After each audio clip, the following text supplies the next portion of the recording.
Boa noite a todos. Eu só estou sem o meu retorno aqui. Walter, se puder me ajudar. Então vamos lá.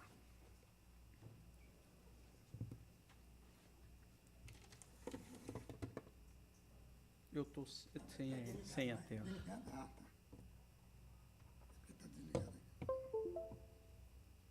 Maravilha. Então, nós vamos falar hoje sobre pedir e obtereis. Essa passagem maravilhosa do nosso Evangelho e essa expressão trazida por Jesus, né? Não temos como falar de pedir e obtereis sem falar em prece. Não tem como falar em oração, porque é o jeito que a gente vai pedir. Vai pedir para quem? Vai pedir para mim? Você vai pedir para mim, você está lascado. Tem que pedir para quem manda, né? Então, se a gente só tem um jeito de pedir para quem manda, a gente tem que falar de oração, a gente tem que falar de prece, porque é o único meio que a gente tem de mandar o WhatsApp direto para Deus, né? Podemos até mandar para alguém dele, como Kardec muito bem coloca no Livro dos Espíritos. É possível que a gente peça, mande o WhatsApp para algum anjo, para algum santo, para alguém que a gente confia, né? Para o nosso pai, para a nossa mãe, que pode estar do outro lado? Pode. Mas eles vão tudo encaminhando o WhatsApp para quem manda, que é Deus. Bom, o Espiritismo é uma coisa que gosta de falar de prece, né? Porque é uma coisa bacana. Se a gente começa uma palestra, faz uma prece, não é mesmo? Aí faz 45 minutos depois, o Ayer termina, faz outra prece. Aí faz 15 minutos de intervalo, vai começar a aula, faz outra prece, né? Depois sai a aula, tem o final. O povo que gosta de prece, não é mesmo? Não é isso? Vai fazer uma conferência espírita, ela começa com prece, termina com prece e tem mais uns par de preces no meio do caminho, não tem? Não é assim? Por que será? Porque a prece é o único meio que nos conecta, de fato, a Deus. Então, esse é o grande caminho. Então, por meio da prece é que a gente pode solicitar a sua intercessão na nossa vida. Então, a gente tem que manter esse foco. Então, o Espiritismo ele é adepto a essa rotina da prece. Aliás, isso é tão importante que Kardec dedicou, no Evangelho segundo o Espiritismo, 2 capítulos sobre prece. Um que é pedir e obtereis, e o outro que é um capítulo só de prece. Porque através da prece a gente consegue entender a dogmática de uma doutrina. Que, aliás, se você pegar, isso não são palavras minhas, é do Haroldo, se você pegar as preces do Evangelho segundo o Espiritismo, você vai visualizar todo o resumo da doutrina espírita. Então, olha que espetacular é a prece, por isso a importância da prece. Agora, quando a gente olha pedir e obtereis, é uma coisa que a gente tem que compreender, porque você fala assim, olha, pedir e obtereis, o que é isso exatamente? Então, vamos lá, direto na fonte. Eu gosto de ir na legislação para que a gente possa estudar a legislação. Então, vamos lá. Pedir é o que disse Jesus, pedi e recebeis. Não tem meio termo. Pedi e recebeis. Buscai e achareis. Batei e vos serás aberto. Porque todo aquele que pede, recebe. Não é assim, vou ver se vai ser atendido. Não é? Pede e recebe. Quem busca, acha. E quem bate, abrir-se-á. Então, o que é isso efetivamente, se não Jesus nos dando uma prova, uma promessa de fidelidade de Deus? Isso é uma prova, Jesus nos contando uma fidelidade de Deus. Porque Deus sempre é fiel conosco. Nós é que não somos fiéis, às vezes, com Ele, sim ou não? Às vezes nós não somos. Mas Deus será sempre. Isso é uma prova de fidelidade. Jesus está dizendo que basta a gente pedir que a gente vai receber. E ele continua afirmando, ele continua nessa passagem, que aqui nós estamos em Mateus capítulo 7, versículos 7 a 8, mas no 9 ele continua. Qual de vocês, se seu filho pedir um pão, lhe dará uma pedra? Ou se pedir um peixe, lhe dará uma cobra? Se vocês, apesar de serem maus, sabem dar boas coisas aos seus filhos, quanto mais o Pai de vocês, que está nos céus, dará coisas boas a quem lhe pedir. Opa, então Jesus nos afirma categoricamente que pedir e a gente vai receber, através da prece. Agora a pergunta que não quer calar é a seguinte. Então, basta pedir que vai ser atendido. Sus? Só isso? Ah, mas está escrito ali. É por isso que a interpretação literal da norma é a mais frágil das interpretações. Quando você vai discutir o direito e a pessoa fala, mas está escrito na lei. Mas você está vendo só essa. A interpretação correta da norma, ou a mais adequada, é a interpretação que nós chamamos teleológica da norma, aonde nós pegamos um trecho daqui e interrelacionamos com vários outros dispositivos para a gente chegar numa conclusão normativa. E é isso. Então, pedis e obtereis? Sim, mas não basta só pedir. O que a gente tem que fazer? E aí eu elenquei algumas, provavelmente tem mais, mas eu elenquei 3 situações obrigatórias que a gente tem para que a gente possa ser atendido no nosso pedido. Então, primeiro a gente tem que saber pedir. É muito comum, isso é muito interessante, né? Quando eu dava aula preparatória para a OAB, então nós temos 2 fases. A primeira fase é uma fase objetiva, a segunda fase é uma fase discursiva. Dentro da fase discursiva, você tem uma peça, né, uma petição que você tem que fazer para mostrar que você, então, está apto para poder advogar. Então, você tem que ir lá. E o aluno, às vezes, às vezes é um bom aluno, ele vai, ele conta o seu problema, ele conta o problema que está acontecendo, aquele caso jurídico complexo, como diria Ronald Dworkin, e aí ele vai entrelaçando aquele caso jurídico complexo com a norma, e ele vai dando, olha, porque lá está escrito, pedis e recebereis, ele vai entrelaçando com a norma, e no final ele esquece de pedir. É muito comum, porque é uma petição inicial, quando você faz por... E você esquece de pedir. E se você esquece de pedir, é 0. Porque até então você só contou o problema. Ah, pois é, eu estou passando tão mal e tal, meu Deus e tal. Mas será que é importante pedir mesmo? É obrigatório a gente saber pedir? Claro que sim. E quanto à questão de pedir, eu me recordo, né, a passagem de Jesus que diz lá a questão da cura do cego de Bartimeu. Então vamos lá, vamos pegar a legislação.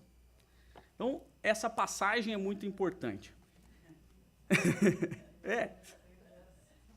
O cego de Jericó. Então, olha que interessante, nós estamos falando de Marcos, tá?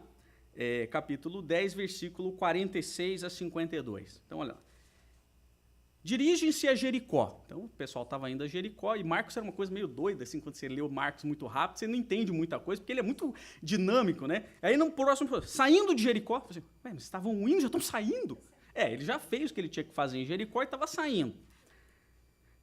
Ele e os discípulos e uma considerável turba, Bartimeu, Bartimeu, filho de Timeu, cego pedinte, estava sentado à beira do caminho.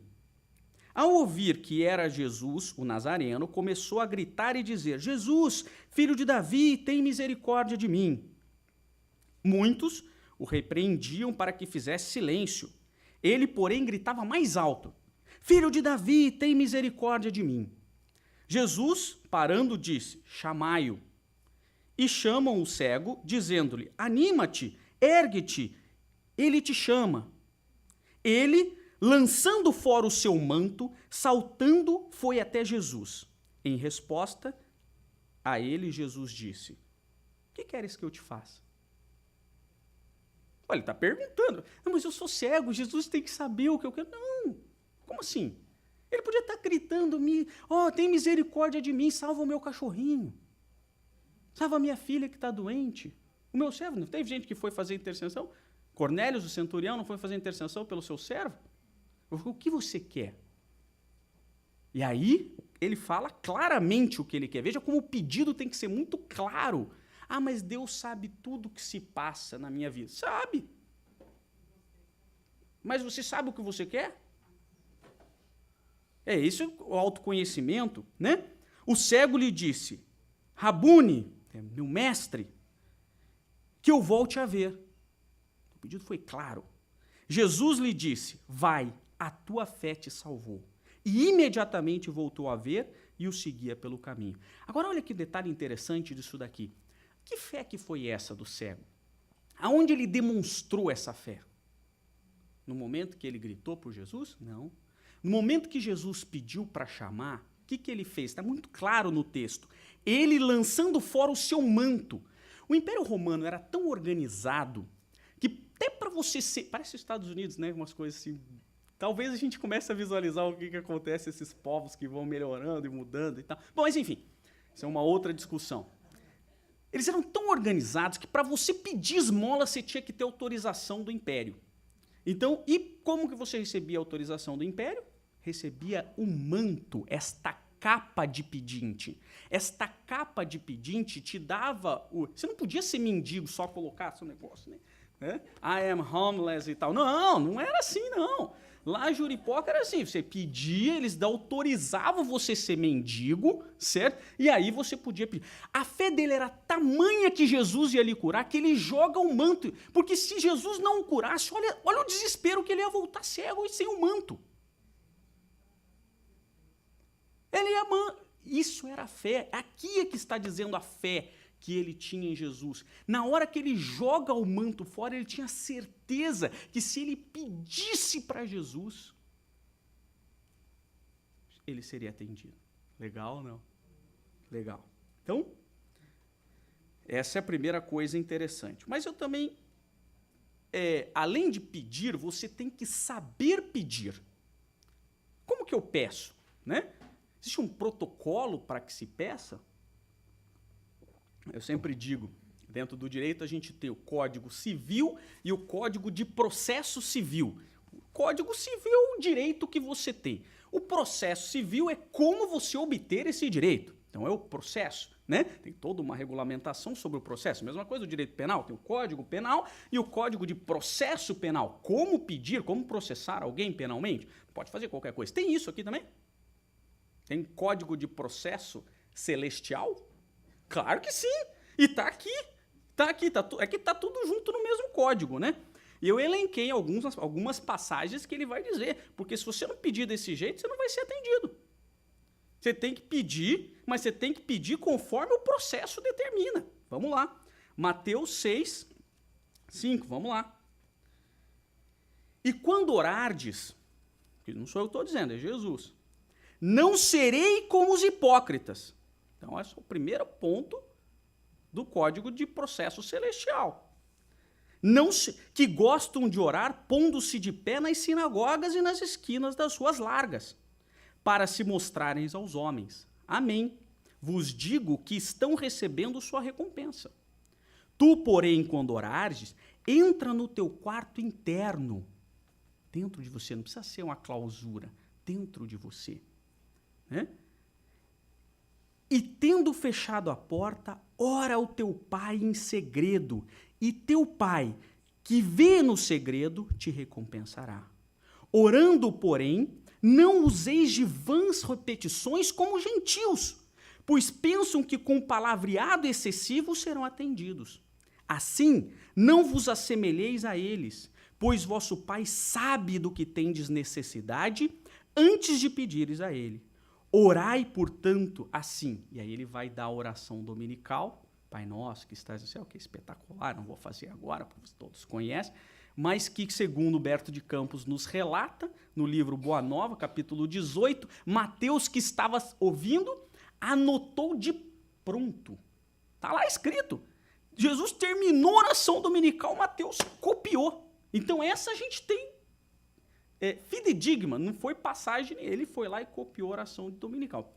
Está lá Humberto de Campos nos contando essa passagem maravilhosa da oração dominical. Então, já temos uma forma de você solicitar. Não é com arrogância, não é mostrando para todo mundo, é internamente.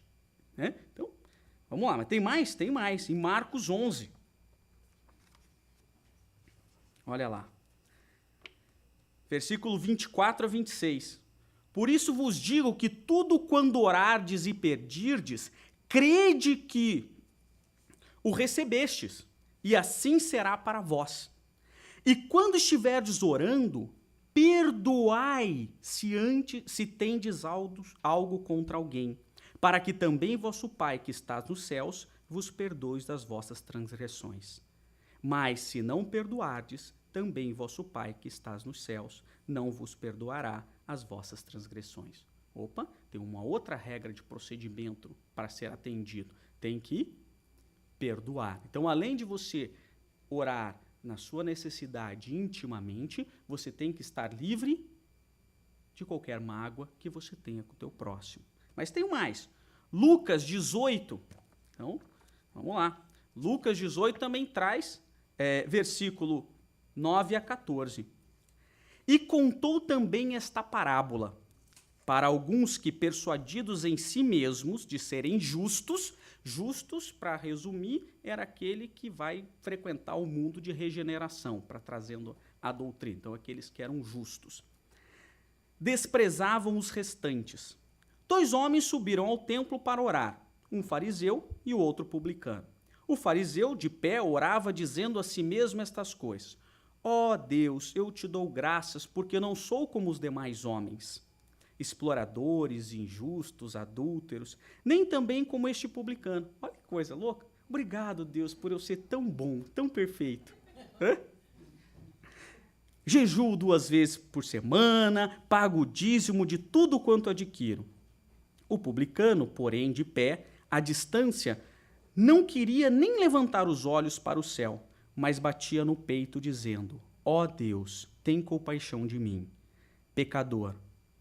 Digo-vos, este desceu para casa justificado, ou seja, pronto para ir para o mundo de regeneração. Porque todo aquele que exalta a si mesmo será diminuído, e aquele que diminui a si mesmo será exaltado. Opa, mais uma regra de procedimento necessária. Então, quando orarmos, para que a gente saiba pedir, a gente tem que fazer humildemente. Bem-aventurados os humildes. Não é isso? E a doutrina espírita fala o que disso? Então, vamos lá. Agrada a Deus a prece?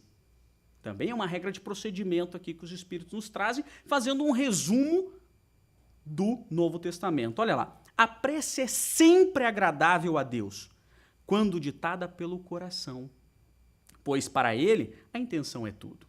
Assim, preferível lhe é a prece do íntimo à prece lida, por muito bela que seja, se for lida mais com os lábios do que com o coração. Agrada-lhe a prece quando dita com fé, com fervor e sinceridade, mas não creais que o toque a do homem fútil, orgulhoso e egoísta, a menos que signifique, de sua parte, um ato de sincero arrependimento, de verdadeira humildade. Pronto? Então, mais uma vez, vem trazer, os espíritos fazem um resumo dessas passagens de Jesus. Qual o caráter geral da prece? A prece é um ato de adoração a Deus. Orar a Deus é pensar nele, é aproximar-se dele, é pôr-se em comunicação com ele. Há 3 coisas que podemos propor-nos por meio da prece: louvar, pedir e agradecer. As 3 coisas podem ser juntas ou pode ser só em separado, né? É muito comum a gente fazer a prece para pedir, essa é a mais comum que a gente... né? Algumas vezes a gente faz a prece para agradecer, fazemos também?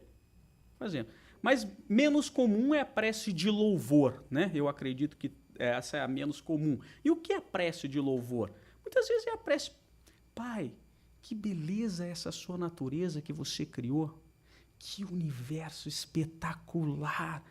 Como é fantástico essa sua matemática. Né? Porque tudo é matemática no universo, né? Uma coisa doida, né? Tudo está lá. Né? Então, esse é o louvar a criação de Deus, essa onisciência de Deus. Então, é a forma da gente... Muitas vezes a gente está num parque e fala assim: puxa, Deus, que beleza isso aqui, né? E às vezes a gente está reclamando do trânsito e tal, não sei o quê, e a gente esquece de ver a flor belíssima que está passando do nosso lado, e a gente pode aproveitar esse momento para louvar a criação.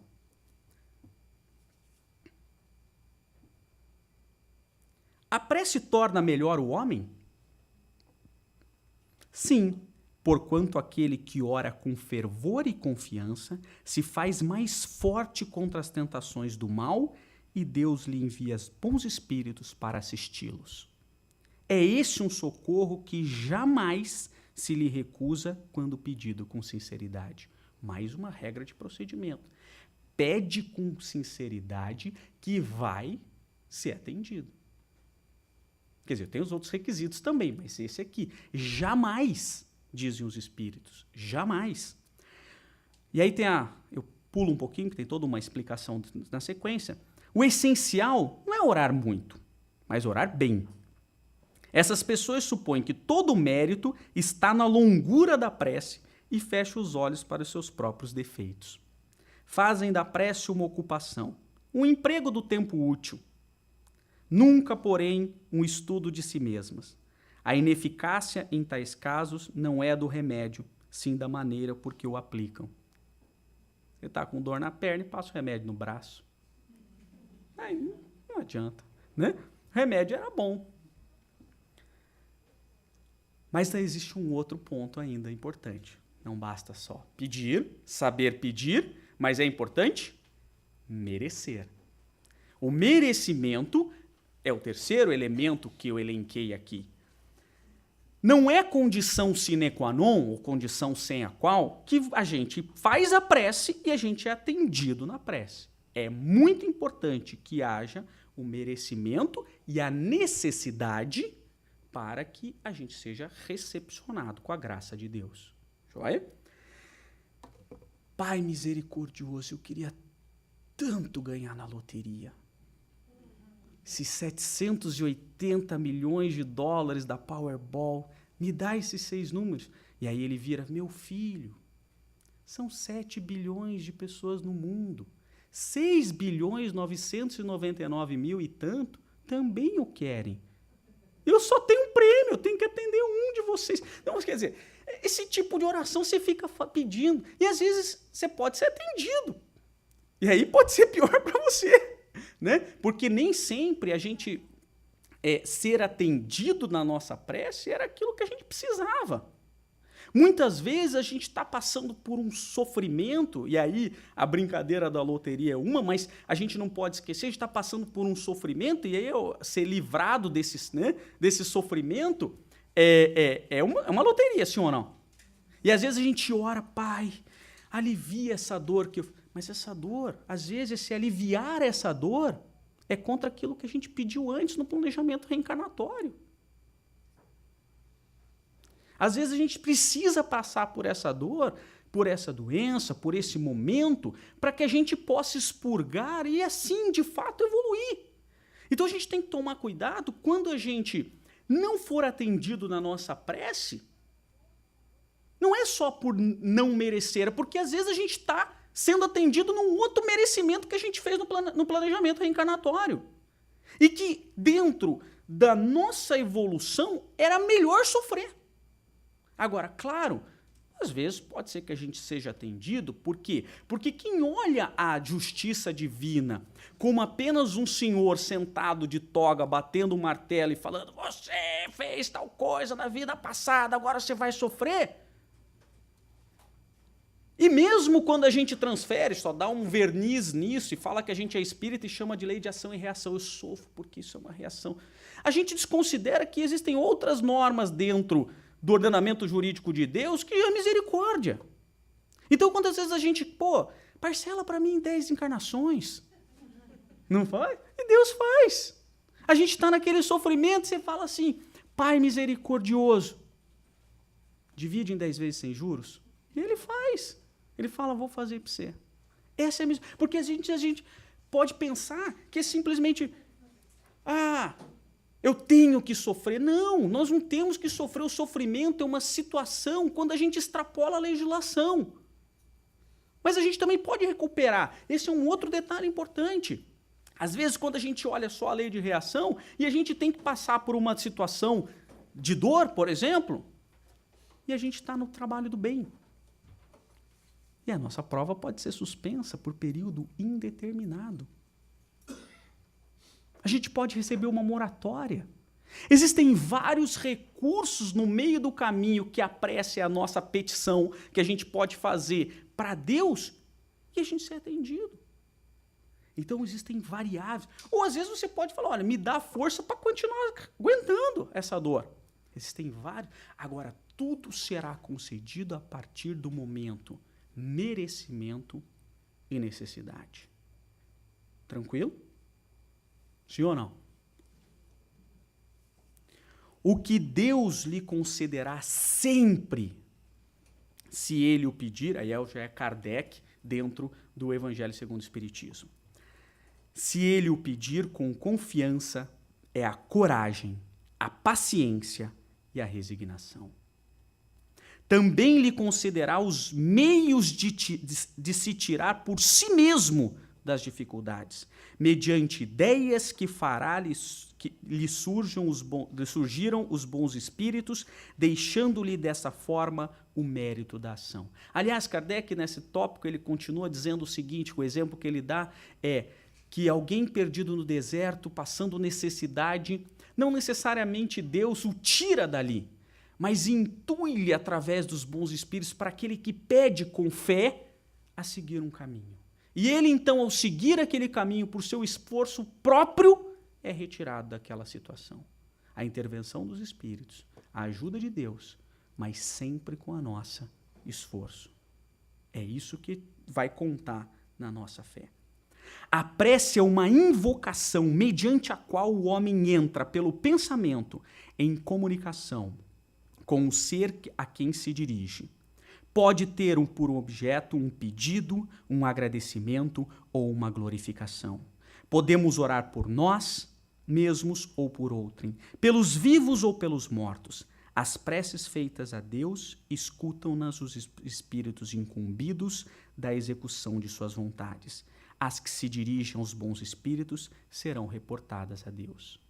Muitas vezes a gente pode orar, como André Luiz nos relata, há um ente que não vai poder nos ajudar, mas nenhuma prece deixará de ser atendida, mesmo que aquele companheiro nosso pai, nossa mãe, que ainda não está em condições de nos ajudar, não possa fazê-lo. Ela será atendida, de alguma maneira. Os espíritos hão dito sempre, e essa acho que é a parte mais bela do tópico que Kardec nos escreve. A forma nada vale, o pensamento é tudo. Ore, pois, cada um segundo suas convicções e da maneira que mais toque. Então, quando a gente fala em processo, não é aquele processo jurídico, você tem que fazer desse jeito, ou aquela formalidade. Existem requisitos que você tem que fazer, mas faça esses requisitos dentro do seu coração. Esse é o processo que vai ser. Um bom pensamento vale mais do que grande número de palavras com as quais nada tenha o coração. Quantas vezes a gente pode orar a Deus sinceramente, somente com Pai, muito obrigado por me tirar dessa situação. Ou quando de repente você está lá doido com o trânsito e o sinal fecha. Você fala, fechou bem agora que eu estou atrasado e tal. E pau, dá uma batida ali na frente. É o momento que a gente para e pode falar, obrigado, Pai. Protege o irmão que se machucou aqui na frente. Pronto. Basta. Isso é uma prece. Precisamos descer do carro, ficar de joelho. Deus, pode? Pode. Resolve? Depende do que você estiver pensando. Você pode estar fazendo isso, pensando outra coisa. O que será mesmo que tem ali na cantina? Será que é coxinha com catupiry? Né? Então, vai depender daquilo que tiver no teu coração e na tua mente. Love begins in our own family, in our own home. How does it begin? By praying together. Family that prays together stays together. And if you stay together, you will love one another as God loves each one of you.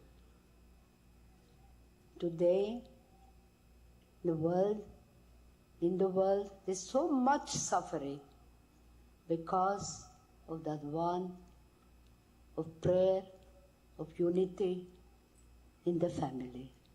So today, when we are together, let us make one strong resolution that we will bring prayer in our family, that we will teach our children to pray and pray with them.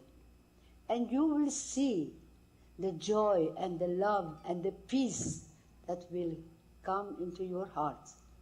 Because the fruit of prayer is the deepening of faith. And the fruit of faith is love. And the fruit of love is service. And the fruit of service is peace.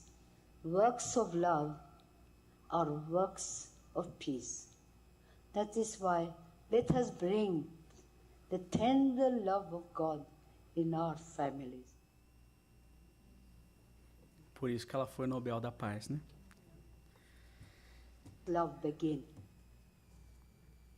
E para concluir, eu gostaria apenas de citar a primeira carta enviada por Paulo de Tarso a Tessalonicense, lá no capítulo 5, item 18, mas um pouquinho antes ele começa assim: orai sem cessar. Em tudo dai graças, porque esta é a vontade de Deus em Cristo Jesus para convosco.